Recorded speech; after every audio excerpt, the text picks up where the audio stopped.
This is about the 30th one in just 5 minutes over my house. I have no idea what's going on. There's been so many helicopters out.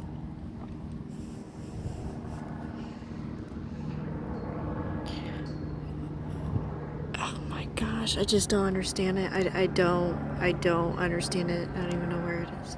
It's right there.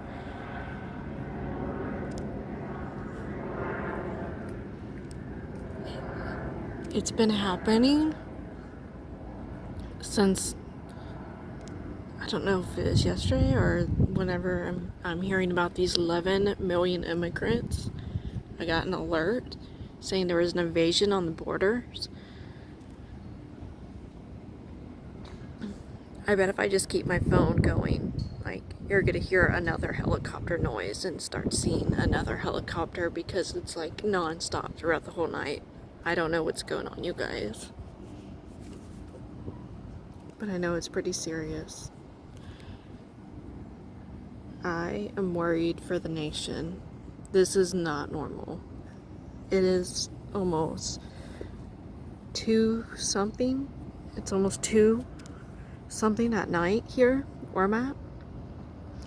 This is not normal.